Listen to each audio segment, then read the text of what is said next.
What's going on, guys? Gomes here, back again on another MLB The Show 20 Diamond Dynasty video. Of course, Stage 4 Team Affinity coming in real hot this week with finest cards. And to this point, I think we've seen actually 12 out of the 30 teams be released. And I'll admit, it started off kind of quiet, kind of soft. They're just kind of feeling their way around. They're tickling us from under, like the little too nice doctor distributing the hernia exam.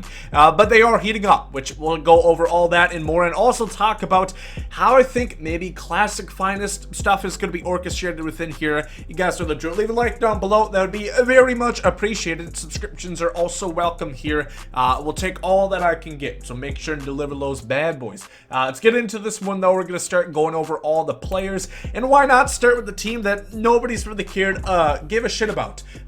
As far as Team Affinity goes this year, finally, they got the milkman, Zach Gallen, coming in, who is really good. I think this is one of the better cards that have been released. Of course, you're going to notice all these cards aren't 99 overalls. Are some deserving of which overalls? Maybe not, but have to suspend our disbelief for a second here for the fate of content. But Zach Gallen, really good stuff. 3 fastballs with a cutter, sinker combo, circle change up, knuckle curveball. Not sure where I got that extra C right there. 108 stamina, 108 hit 9, and 105 K9 with 78 overall BB9 and 85 control. Differentials, how are they?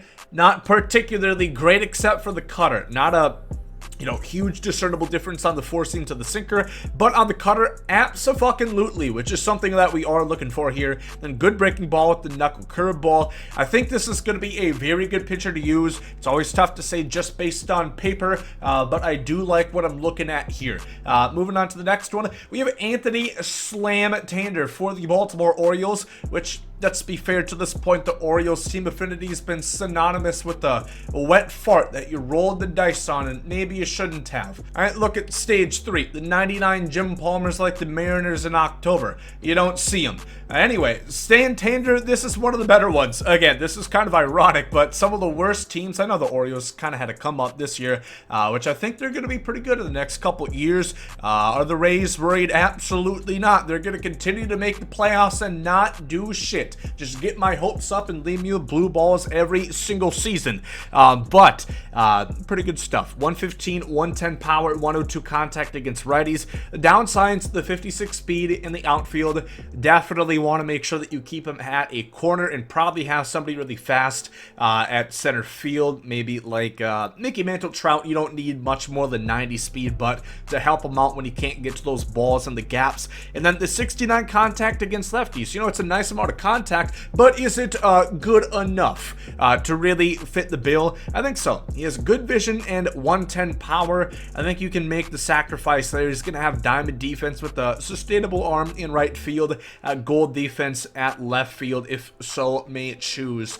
You put him over there. It's a good card. I think it's good. And again, maybe some of the not as good teams are going to get the better cards. Does it make sense? Fuck no, but neither does this gameplay. Xander Bogarts. Let me fix my camera. Red Sox. Weird season, huh? Absolutely horrendous.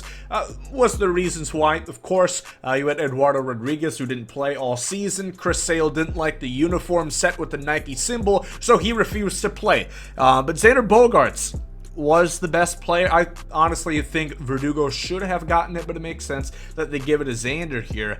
125, 112 splits on lefties. Great. 92, 95 against righties. Pretty damn good with 95 vision.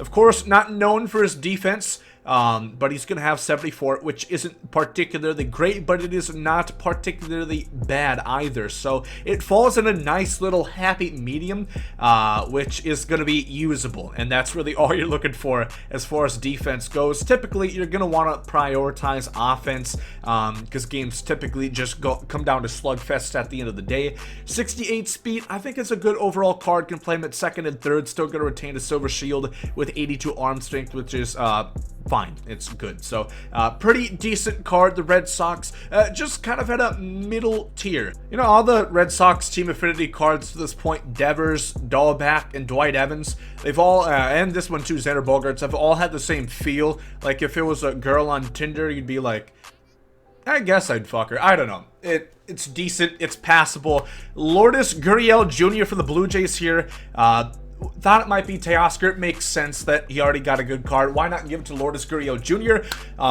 This is pretty good. 123, 102 contact, 99, 93 power. Looks kind of low compared to the high contact, but it is still really good. 88 vision. Gold defense, no matter where you put him in, you can put him in a lot of different spots. The entire middle of the infield, including third base and the corner outfield spots.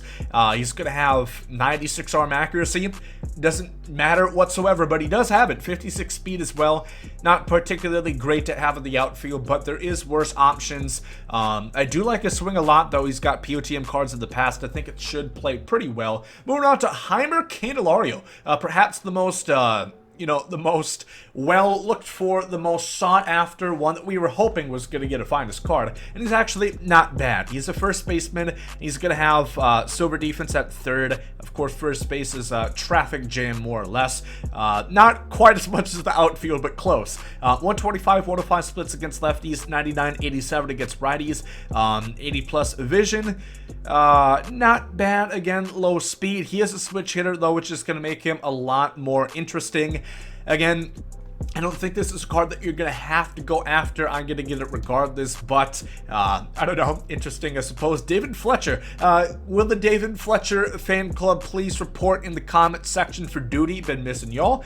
Diamond defense at shortstop. No surprise. He's going to have gold if you play him at second, third, or corner outfield. 60 speed, nearly maxed out contact, nearly maxed out vision with 65 power against both righties and lefties.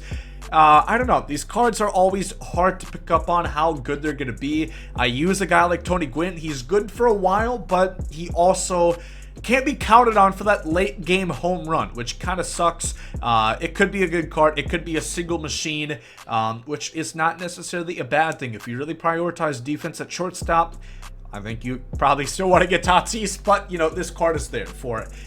If you have a vendetta against the Padres, I suppose. Dodger fans, maybe. Brewstar, Gratterall fan club, not sure. Kyle Lewis, Rookie of the Year. This card's pretty good. I like it a lot. Diamond defense at center, gold at corner, 69 speed. He's going to have 122 power against lefties. Inverse splits, he's going to have 108, 104, really good balance against righties. Only 87 contact against lefties, not bad, with 73 vision. I like it. I've used this POTM card not all that much, just in a team builder too, but you know, not bad. That's going to be Kyle Lewis. I do like it. There are worse cards. Again, this is what you're going to have to realize. This is not going to be your Mickey Mantle or your Mike Trout replacement. These are going to be fun cards to use if you're looking to do a team build, and we'll talk about collection implications in a little bit. Here we have Freddy Freeman. I apologize for this video or not this video, hopefully not this video, this picture being out of focus. I don't know how they managed to have a blurred photo coming from an in-game screenshot, but you know, STS accomplishing new things every day. So hopefully you can see it. 92 fielding, diamond defense, 93 reaction, 44 speed, great swing as a lefty. Of course, he doesn't have good splits against left-handers, which makes sense. He was bad against lefties. I think he hit 220 or so on the year, which, you know, doesn't make this card any better, but it's understandable why he only has that, you know, minuscule of an attribute. Gonna kill righties, great defender. If you're looking for a platoon guy, this is gonna be it. This is about as good as you can get for a versus righty matchup as a first baseman. Good vision, great splits against right-handers. Average to maybe 1 or 2 speed above average at the position with diamond defense. I like it a lot. Nelson Cruz right here, of course, polarizing. The 90-year-old still dicking pitchers down and getting finest cards, wouldn't you know? And I'm happy to see it. Hopefully the Twins sign him back. Max splits against lefties, 92, 118 power against righties, 76 vision. Again, here's where we start to suspend our disbelief a little bit, with 67 fielding and 32 speed. I think that's about what he has, what he's gotten before on his rookie Rangers cards. I mean, it's, you know, tough to have him in the outfield. It's tough to really consider playing him out there because, frankly, the NPCs in Fallout 4 are gonna move quicker than this big bastard. All you have to do, look up a highlight of the 2011 World Series. That should tell you enough if you really should have him in the outfield, but he's gonna be an offensive force and a bench bat if nothing else. Nick Anderson, of course, This is regular season based, of course. Four-seam, sinker, curveball, slider, great combination, maxed hit NK per 9, 96 BB9, great control, great velocity. I don't think he's going to have outlier. There has been guys with outlier that haven't hit the 99 velocity threshold, but I would assume that he's not going to have it. Really like that card, of course, not even biased. Savannah Press, kind of weirdly a really good card, which he kind of had a weird season, you know. Pretty under the radar. People won't really throw in the discussion as the top catchers, but he really performed as one this last year. He's going to have max contact righties and max power lefties. Very weird splits. He's going to have... he's better against righties, I would say, but still great against lefties with 85 vision, with gold defense, 82 arm, and 32 speed. This is not the best catcher in the game, but it is a very good option right there for the Royals. Here we have Bieber, the better Bieber in my opinion. Maybe not as far as fame or net worth, but this guy didn't fucking write yummy, so that's a +1 in my book. Shane Bieber, of course, going to be the Cy Young Award winner this year, maybe even MVP. 120 hit 9, 125 maxed out, K9, 112 stamina. Four-seam, knuckle, curveball, cutter, slider, and a changeup. Great pitches, good velocity. He does not have a sinker, but I still think he's going to be good. You know, it's not quite to the Walker Buehler level of only having fastballs where, at least to me, he just doesn't look that good. But Bieber does not look bad. I'm definitely interested in trying this card out right now, or not right now, on Friday, perhaps. The Indians have probably had one of the best team affinities all year, so that's going to be all the reveals. Let's talk about a couple more things. How I think this is going to work, I think where we're going to see the top cards, because we've only seen really what you would consider a lock to be with Shane Bieber. The other ones you would say, you know, probably would fit in the voting category from last year. Not the top tier, maybe Freddy Freeman, but based on attributes, no. Performance, yes. I think this is how they're going to do it. They're going to have something very similar to what they did with the future stars, or rather the prospects, except you're going to earn these through team affinity. I think what's going to happen, there's going to be different tiers. Could I actually find something I'm talking about? Face of the franchise, perfect. I think it's going to be collect 5 of the new finest cards, and you're going to get one of the better lots. Maybe you're going to get Marcell Ozuna. Maybe you're going to get a Trevor Story. Collect 10, you're going to get somebody else. Collect 15, collect 30. Maybe they're going to introduce classic finest here. Here's a couple cards. I would really much prefer that they give us a Mookie Betts classic finest, because this year he could win MVP, granted, but he hit about 200 with a 200 slug against lefties. Lord help us, don't massacre my boy that way. Mookie Betts, I'd love to see him. I think Frankie Lindor's due for an upgrade. He didn't have a great season, so if he's gonna get one, it's gonna be a flashback card. Blake Trinan, of course, a bit of a resurgence this year for the Dodgers, but was not quite as good as this finest from 2018, which I would love to see make a reappearance. Gary Sanchez, of course, always sought after card whenever he does get one, and if they make a boosted 99 with nearly maxed out, if not maxed out power both ways, maxed out arm strength, would be very interesting to see. Jose Altuve, of course, polarizing figure here, but maybe he's going to get a better card. It's not impossible, frankly. Pat Neshek, this would be an interesting one. Again, side armor, a lot of people don't necessarily take too kindly to that, but he is a force when it comes to Diamond Dynasty. If you have a good differential on that circle changeup to the sinker and slider, good lord. That's it. I could have swore we had more photos here.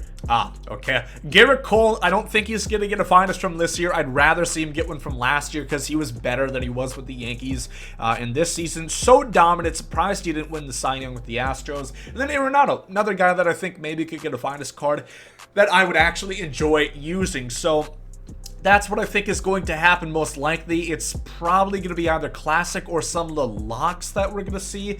But it's also weird because we've gotten a lot of great cards, you know, throughout the season. So we're still looking for a Juan Soto, looking for a Manny Machado. We're looking for lowest kind of guys, Marcell Ozuna. We talked about him. Trevor Bauer's going to get a big juiced up card. So we'll see how those are introduced. Maybe they also throw a pack into the mix. Other things I want to note before I end this video, they should be sellable, so prepare for that. And again, as we talked about in news yesterday, prepare for a market crash that is inevitably going to be coming. And yeah, I think that's pretty much all I wanted to talk about. Long video, apology for that one. If you guys did enjoy though, leave a like down below. below. That'd be fucking cool. Subscribe if you guys are new, and I'm gonna stop this video before it gets any longer.